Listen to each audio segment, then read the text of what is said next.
നമ്മളെല്ലാം പാടുന്നൊരു പാട്ടുണ്ട്, കരുതുന്നവൻ ഞാനല്ലയോ, കലങ്ങുന്നതെന്തിനു നീ കണ്ണുനീരിന്റെ താഴ്വരയിൽ കൈവിടുക. എന്റെ പ്രിയപ്പെട്ടവർ, ഈ പാട്ടിന്റെ ഒരു പശ്ചാത്തലം നമ്മൾ ശരിക്കും ഒന്ന് മനസ്സിലാക്കേണ്ടതാ. ഈ പാട്ട് എഴുതിയത് ജോസഫ് ഉപദേശി എന്ന് പറഞ്ഞൊരു ഉപദേശിയാണ്, ഒരു പാവപ്പെട്ട ഉപദേശി. ഉപദേശിയുടെ ജോലി എന്ന് പറയുന്നത് ഫുൾ ടൈം സുവിശേഷകനാണ്. അദ്ദേഹത്തിന് ഭാര്യയും 3 പെൺകുട്ടികളുമാണുള്ളത്. വാടക വീട്ടിലാണ്. തിരുവല്ല അപ്പുറം മഞ്ഞാടി എന്ന് പറഞ്ഞ സ്ഥലമുണ്ട്, അവിടെ അടുത്ത് പോകുന്ന വഴിക്കാണ്. അപ്പോ തിരുവല്ല എന്ന് പത്തനംതിട്ടയൊക്കെ പോകുന്ന വഴിക്ക് ഒരു സ്ഥലത്ത് പ്രിയപ്പെട്ടവരെ അദ്ദേഹം താമസിക്കുന്നു. അവിടെ വാടകയ്ക്കാണ് താമസിക്കുന്നത്. പല സ്ഥലങ്ങളിൽ വാടകയ്ക്ക് മാറി മാറി തെക്കൻ കേരളത്തിൽ താമസിച്ചുകൊണ്ടിരുന്നു. പ്രായപൂർത്തിയായ 3 പെൺകുട്ടികളുണ്ട്. അദ്ദേഹം രാവിലെ ബൈബിളും കർത്താവിനോടുള്ള സ്നേഹത്തെ പ്രതി ഹൃദയം അങ്ങോട്ട് ജ്വലിക്കുകയാണ്. അദ്ദേഹത്തിന് ജ്വലിക്കണം, സുവിശേഷം പറയാം. രാവിലെ എഴുന്നേൽക്കുമ്പോൾ സുവിശേഷം പറയണമെന്നാണ് ആഗ്രഹം. അതുകൊണ്ട് എന്ത് ചെയ്യും, ബൈബിൾ എടുത്തോട്ട് പോകും. ബൈബിൾ എടുത്തിട്ട് നേരെ ചില കവലകളിൽ ചെന്ന് നിന്ന്, അദ്ദേഹത്തിന്റെ പ്രത്യേകത കള്ളു ഷാപ്പിന് മുമ്പിൽ ചെന്ന് നിന്ന് പോലും സുവിശേഷം പറയും. ആളുകൾ ഓടിക്കും. കള്ളു ഷാപ്പിന്റെ മുമ്പിലൊക്കെ ചെന്ന് സുവിശേഷം പറയും. കള്ളു ഷാപ്പിന്റെ മുമ്പിൽ ചെന്ന് സുവിശേഷം പറയും. കവലകളിൽ നിന്ന് സുവിശേഷം പറയും. പ്രിയപ്പെട്ടവരെ, ചില ദിവസങ്ങളിൽ അദ്ദേഹം അങ്ങനെയല്ല ചെയ്യുന്നത്. ചില ദിവസങ്ങളിൽ അദ്ദേഹം എന്ത് ചെയ്യും, ഓരോ വീടുകൾ കയറി ഇറങ്ങും. വീടുകൾ കയറി ഇറങ്ങി ഓരോ വീട്ടിൽ ചെന്നിട്ട് ചോദിക്കും, അല്പസമയം വചനം പറഞ്ഞോട്ടെ. ഉവ്വ എന്ന് പറഞ്ഞാൽ അദ്ദേഹം കയറി ഇരിക്കാൻ പറഞ്ഞാൽ അകത്ത് കയറിയിരുന്ന് പറയും, അല്ലെങ്കിൽ മുറ്റത്ത് നിന്നുകൊണ്ട് അവരോട് വചനം പറയും. 10-15 മിനിറ്റ് പ്രസംഗിക്കും. എന്നിട്ട് അദ്ദേഹം അടുത്ത വീട്ടിലേക്ക് പോകും. ഇങ്ങനെ സുവിശേഷം നടത്തിയിട്ടുള്ള മനുഷ്യൻ ആരെങ്കിലും സ്നേഹബുദ്ധിയാ എന്തെങ്കിലും കൊടുത്താൽ, അരിയോ സാധനമോ പണമായിട്ടൊക്കെ, അദ്ദേഹം ആരോടൊന്നും പറയത്തില്ല. അദ്ദേഹം നിർബന്ധിച്ച് കയ്യിൽ വെച്ചു കൊടുത്താൽ അതുകൊണ്ടാണ് അദ്ദേഹം ഉപജീവനം നടത്തിക്കൊണ്ടിരുന്നത്. അങ്ങനെയുള്ളൊരു ഉപദേശിയായിരുന്നു ജോസഫ് ഉപദേശി. പ്രിയപ്പെട്ടവർ, അദ്ദേഹം തിരുവല്ലാപ്പുറം താമസിക്കുകയാണ്. ഒരു വാടക വീട്ടിൽ താമസിക്കുന്നു. 5 മാസമായി. 5-ാം മാസമാണ് താമസിക്കുന്നത്. അപ്പോ 4 മാസമായിട്ട് അവിടെ താമസിക്കാൻ തുടങ്ങിയിട്ട് 4 മാസമേ ഉള്ളൂ. 4 മാസമായിട്ടും വാടക കൊടുത്തിട്ടില്ല, പട്ടിണിയാണ്. അപ്പൊ 5-ാം മാസമായപ്പോ അതിന്റെ ഓണർ വന്നിട്ട് പറഞ്ഞു, ഹൗസ് ഓണർ വന്നിട്ട് പറഞ്ഞു, അതെ എന്റെ ഉപദേശിയോട് എനിക്ക് സ്നേഹവും ആദരവും ബഹുമാനവുമാണ്, പക്ഷേ എനിക്കും ഒരുപാട് ബാധ്യതകളും പ്രാരാബ്ദമുണ്ട്. ഈ വാടകയൊന്ന് കിട്ടിയിട്ട് ഒരുപാട് കാര്യങ്ങൾ എന്റെ വീട്ടിൽ ചെയ്യാനുള്ളതാണ്. ദയവേ ഇത് ഉപദ്രവിക്കരുതെന്ന് പറഞ്ഞു. ഇത് ഉപദേശിക്ക് വലിയ സങ്കടമായി. ഉപദേശി പറഞ്ഞു, എനിക്ക് ഒരു 10-15 ദിവസം കൂടെ സമയം താ. അപ്പൊ 5 മാസം തികയും. 5 മാസത്തെ ഒന്നിച്ച് ഞാൻ വാടക തന്നോളാം. ഈ മനുഷ്യൻ ശക്തമായിട്ട് ദൈവസന്നിധിയിൽ ഈ ഉപദേശി ജോസഫ് ഉപദേശിയും കുടുംബവും തീക്ഷ്ണമായിട്ട് പ്രാർത്ഥിച്ചുകൊണ്ടു. ആ പറഞ്ഞ ഡേറ്റ് എത്തി. 5 മാസം തികയുന്ന ഡേറ്റ് എത്തി. കൃത്യമായ ഹൗസ് ഓണർ വന്നു. ഹൗസ് ഓണർ വന്നിട്ട് പൈസയ്ക്ക് വേണ്ടി കൈ നീട്ടി. 5 പൈസ കയ്യിലില്ല. 5 പൈസയിലെന്നല്ല, 2 ദിവസമായിട്ട് പച്ചവെള്ളം മാത്രം കുടിച്ചാണ് ജീവിക്കുന്നത്. മുഴു പട്ടിണിയാണ് വീട്. 2 ദിവസമായിട്ട് പച്ചവെള്ളം മാത്രം കുടിച്ചാണ് ജീവിക്കുന്നത്. മുഴു പട്ടിണിയാണ് വീട്. ഇതാണ് അവസ്ഥ. എന്തു പറയാനാ, എന്ത് ചെയ്യാനാ അറിയത്തില്ല. ഈ മനുഷ്യൻ, ഈ ജോസഫ് ഉപദേശി കണ്ണുനീരോടെ വന്നിട്ട് പറഞ്ഞു, ഭാരപ്പെടണ്ട, നാളെ 2 മണിയാകുമ്പോൾ താങ്കൾ വന്ന് ഇതിന്റെ താക്കോല് ഞാൻ ഈ ഉത്തരത്തെ വെച്ചേക്കാം, എടുത്തു. ഞങ്ങൾ 2 മണിയാകുമ്പോൾ ഇവിടുന്ന് പൊക്കോളാം. ഉറപ്പായിട്ടും 5 മാസത്തെ കുടിശ്ശിക ഞാൻ എങ്ങനെയെങ്കിലും ഉണ്ടാക്കി തന്നോളാം. താങ്കൾ ഭാരപ്പെടേണ്ട, നാളെയും കൂടി ഞങ്ങൾ ഈ വീട്ടിൽ നിന്ന് ഇറങ്ങിപ്പോക്കോളാം. പ്രിയപ്പെട്ടവർ, അദ്ദേഹം ഒന്നും മിണ്ടാതെ തിരിച്ചുപോയി.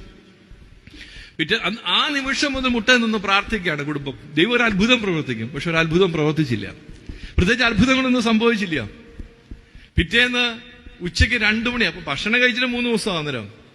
ഉച്ച കഴിഞ്ഞ് 2 മണി സമയമായപ്പോൾ പ്രത്യേകിച്ച് ഒന്നും സംഭവിച്ചില്ല. അദ്ദേഹവും കുടുംബവും, അദ്ദേഹം ഡ്രസ്സൊക്കെ, തുണി സാധനങ്ങളൊക്കെ എടുത്ത്, വലിയ ബാഗൊന്നുമില്ല, ഭാണ്ഡക്കെട്ട് പോലെ മറ്റു വലിയ തുണിയിൽ ബെഡ്ഷീറ്റിൽ കെട്ടി ഇദ്ദേഹവും കുടുംബവും, ഇദ്ദേഹവും ഭാര്യയും 3 മക്കളും കൂടെ വീട്ടിൽ നിന്ന് ഇറങ്ങി. വളരെ സാവകാശം ഒരു 4 മണി സമയം കഴിഞ്ഞപ്പോ വളരെ പതുക്കെ മുറ്റത്ത് കുറെ നേരം ഇരുന്നു. അതിനുശേഷം കുറച്ച് താഴത്തെ മുറ്റത്തേക്ക് ഇറങ്ങിയിരുന്നു. അങ്ങനെ പതുക്കെ ഒരു 4 മണിയായപ്പോൾ ബസ് സ്റ്റോപ്പിൽ ചെന്നു. എങ്ങോട്ട് പോകണം എന്നറിയത്തില്ല. എങ്ങോട്ടെങ്കിലും പോണേ തന്നെ വണ്ടിക്കൂലിക്ക് നയാ പൈസ കയ്യിലുമില്ല. ബസ് സ്റ്റോപ്പില് ജോസഫ് ഉപദേശിയും ഭാര്യയും 3 മക്കളും കൂടെ, അതും പ്രായപൂർത്തിയായ 3 പെൺകുട്ടികളും കൂടി ഇരിക്കുക. ആളുകളൊക്കെ പോകുന്നവരൊക്കെ കണ്ട് ചിരിക്കുകയും ഉപദേശി എവിടെ പോവാന്നൊക്കെ ചോദിക്കുകയും ചെയ്യുന്നുണ്ട്. അതിനപ്പുറത്ത് ആളുകൾ അടുത്ത് വന്നൊന്നും ചോദിക്കുന്നൊന്നുമില്ല. സന്ധ്യയാകും തോറും ഉപദേശിയുടെ കണ്ണിൽ നിന്ന്, അദ്ദേഹത്തിന്റെ സാക്ഷ്യം എങ്ങനെയാണ്, കണ്ണിൽ നിന്ന് ശരിക്കും ചോരയാണ് വരിക. കണ്ണുനീരല്ല, ചോരയാണ്. കണ്ണുനീര് വറ്റി. എന്ത് ചെയ്യും അറിയത്തില്ല. തമ്പുരാനെ മാത്രം മുറുകെ പിടിച്ചുള്ള ജീവിതം എന്ത് ചെയ്യും അറിയത്തില്ല. ഇരുട്ടി തുടങ്ങി. ഈ സമയത്ത് ആ നാട്ടിലെ ഇത് പുതുപ്പണക്കാരനായ മനുഷ്യൻ, എന്തിനാ പക്ക കർഷകനായിരുന്നു. മക്കൾ 2 പേര് മിടുക്കരായിരുന്നു. മൂത്തവൻ പഠിച്ച് സ്കോളർഷിപ്പ് കിട്ടി അമേരിക്കയ്ക്ക് പോയി, നല്ല ജോലി കാര്യം പഠിച്ച് ജോലിയായി. ഇളവനെ കൊണ്ടുപോയി, അവനും അവിടെ നല്ല ജോലിയായി. മൂത്തവന് അവിടെ നല്ല രീതിയിൽ നല്ല അവിടെ വീടായി, നാട്ടിലൊരു ഭയങ്കര വീട് വെച്ചു. അനിയനും തൊട്ടിപ്പുറം മറ്റൊരു വീട് വെച്ചു. 2 വീട്, വീടിൽ നിർത്തി 2 വീടായി. സ്ഥലമൊക്കെ കുറെ മേടിച്ചു. മൂത്തവൻ വിവാഹം കഴിച്ചു. ഈ സാഹചര്യത്തിൽ നല്ല സമൃദ്ധി ജീവിക്കുന്ന ഒരു മനുഷ്യൻ, എന്നാൽ ദൈവാശ്രയമുള്ള മനുഷ്യനാണ്. ഇദ്ദേഹം ഇടയ്ക്ക് ഉപദേശി ആ വീടിന്റെ വാക്കുകൂടെ പോകുമ്പോൾ വീട്ടിലേക്ക് വിളിച്ചു കയറ്റി വചനം കേൾക്കുകയും അദ്ദേഹത്തിന് ചില സഹായങ്ങളൊക്കെ ചെയ്യുകയും ചെയ്യുമായിരുന്നു. അപ്പൊ ഈ ഉപദേശി അദ്ദേഹം ഇടയ്ക്ക് തന്റെ ഒരു വേലക്കാരനെ കൊണ്ട് നടന്നു പോകുന്ന വഴിക്ക് ഈ ബസ് സ്റ്റോപ്പിൽ ഇങ്ങനെ ഈ ഉപദേശിയും കുടുംബം ഇരിക്കുന്നതൊക്കെ കണ്ടു. പക്ഷെ ശ്രദ്ധിച്ചില്ല, അങ്ങ് പോയി. തിരിച്ച് സന്ധ്യയായി പോകുന്നപ്പോൾ അതേപടി ഇരിക്കുന്നത് കണ്ടപ്പോൾ അടുത്തേക്ക് എന്നിട്ട് ചോദിച്ചു, എന്താ പറ്റി ഉപദേശി, കാര്യം എന്താ ഇങ്ങനെ ഇരിക്കണേ? അതേപോലെ ഒന്നുമില്ല. ഉപദേശി കാര്യം പറ, എന്നെ വിഷയം പറഞ്ഞു. ഇങ്ങനെ വീട്ടിൽ നിന്ന് ഇറങ്ങിപ്പോരേണ്ട വന്നു, ഒരു പോക്കടയില്ല, നയ പൈസ കയ്യിലില്ല, എങ്ങോട്ട് പോകണം എന്നറിയത്തില്ല. പെട്ടെന്ന് ഇദ്ദേഹം ഒരു ചിരി ഇരിച്ചിട്ട് പറഞ്ഞു, എന്റെ പൊന്നു ഉപദേശി ഇത്രയും കാര്യമുള്ളൂ. ഈ മനുഷ്യൻ തന്നെ ഒരു ഭാണ്ഡക്കെട്ടിങ് എടുത്തു, ഇവരുടെ ആ സാധനങ്ങളുടെ ഭാണ്ഡക്കെട്ടെടുത്തു. തന്റെ കൂടെയുള്ള വേലക്കാരനോട് എടാ ഒരു ഭാണ്ഡക്കെട്ടിങ് എടുക്കാൻ പറഞ്ഞു. അദ്ദേഹം അവന്റെ തലയിലോട്ട് 2 ഭാണ്ഡക്കെട്ട് എടുത്തു വെച്ചു. എന്നിട്ട് പറഞ്ഞു എന്റെ കൂടെ വരാൻ പറഞ്ഞു. ഉപദേശി വെച്ചു എങ്ങോട്ടാ? അപ്പം പറഞ്ഞു എന്റെ മൂത്തവൻ വീട് വെച്ചു, ഇളയവനും ഇതാ തൊട്ടപ്പുറം വലിയൊരു വീട് വെച്ചു. ഇളയവൻ വെച്ച വീട്ടിലാണ് ഞങ്ങൾ താമസിക്കുന്നത്. മൂത്തവൻ വലിയൊരു വീട് വെച്ചു, അതിനൊരു ഔട്ട് ഹൗസ് ഉണ്ട്. ഇന്നലെയും കൂടെ വൈകിട്ട് അമേരിക്കയിൽ നിന്ന് വിളിച്ചപ്പോൾ പറഞ്ഞൊരു കാര്യമാണ്, വീട്ടിൽ ആൾപെരുമാറ്റം ഇല്ലാതെ വെറുതെ കിടന്ന് വീട് പോവാണ്. ആ ഗസ്റ്റ് ഹൗസ് ഔട്ട് ഹൗസിലേക്ക് ആരെങ്കിലും ഒരു പാവപ്പെട്ട കുടുംബത്തെ താമസിച്ച്, ഇത് വാടകയ്ക്ക് കൊടുക്കാനൊട്ട് താല്പര്യമില്ല, അതുകൊണ്ട് ആ ഔട്ട് ഹൗസിലേക്ക് ഏതെങ്കിലും ഒരു പാവപ്പെട്ടവരെ താമസിപ്പിച്ചിട്ട് അവരോട് വീടും പരിസരവും ഒന്ന് ഭംഗിയായിട്ട് ഇടാൻ പറ. വാടക ഒന്നും കിട്ടിയില്ലെങ്കിലും കുഴപ്പമില്ല. ഇന്നലെ വൈകിട്ടും കൂടെ മകൻ പറഞ്ഞ ഉപദേശിക്ക് വരാൻ പറഞ്ഞു. നേരെ കൂട്ടിക്കൊണ്ട് ഔട്ട് ഹൗസിൽ ചെന്നു. ഔട്ട് ഹൗസ് പറഞ്ഞിട്ട് പറഞ്ഞു വേണ്ട ഉപദേശി ഔട്ട് ഹൗസിലല്ല, ഉപദേശി വീട്ടിൽ തന്നെ താമസിക്കണം എന്ന് പറഞ്ഞ് ആ വലിയ വീട് ഉപദേശിക്കായിട്ട് തുറന്നിട്ട് കൊടുത്തു. അതിനുശേഷം ആ സാധനങ്ങളെല്ലാം അവിടെ തിരിച്ചു വെച്ചപ്പോൾ ഈ മനുഷ്യന് മനസ്സിലായി പാത്രങ്ങളേ ഉള്ളൂ, അരിയോ സാധനമൊന്നുമില്ല. അന്നേരം തന്റെ വീട്ടിൽ നിന്ന് കുറെ അധികം അരിയും സാധനം എടുത്തോണ്ട് വന്നു, അവർക്ക് കൊടുത്തു. പ്രിയപ്പെട്ടവരെ, അന്ന് രാത്രിയിൽ 3 ദിവസത്തിന് ശേഷം അരി വെച്ച് കഞ്ഞി വെച്ച് വയറ് നിറച്ച് കഞ്ഞി കുടിച്ച് സുരക്ഷിതമായ ഒരു വീട്ടില് ഉറങ്ങാൻ കിടക്കാണ്. ഭാര്യയും മക്കളും വളരെ വേഗത്തിൽ ക്ഷീണം കാരണം കൂർക്കം വലിച്ച് ഉറങ്ങാൻ തുടങ്ങി. പക്ഷെ ഇദ്ദേഹത്തിന് കടന്നിട്ട് ഉറക്കം വരുന്നില്ല. പാതിരാത്രി ചാടി എഴുന്നേറ്റു, ഒരു മെഴുകുതിരി കത്തിച്ചു വെച്ചിട്ട് ആ മെഴുകുതിരി വെളിച്ചത്തില് മുട്ടുകുത്തി നിന്നുകൊണ്ട് ആ മനുഷ്യൻ ചങ്ക് പൊട്ടി എഴുതിയ പ്രിയപ്പെട്ടവരെ വരികളാണ് നമ്മളിപ്പോ പാടിയത്. കരുതുന്നവൻ ഞാനല്ലയോ, കലങ്ങുന്നതെന്തിനു കണ്ണുനീരിന്റെ താഴ്വരയിൽ കൈവിടുക.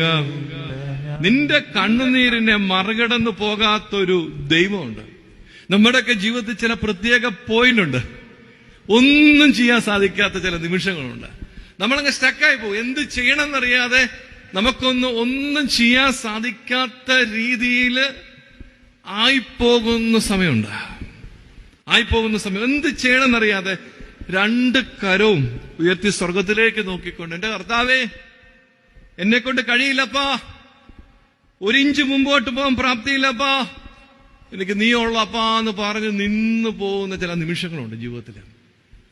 പ്രിയപ്പെട്ടവരെ, എല്ലാം അവസാനിച്ചു എന്ന് ലോകം വിധി എഴുതുമ്പോൾ ദൈവം പ്രവർത്തിച്ചു തുടങ്ങും.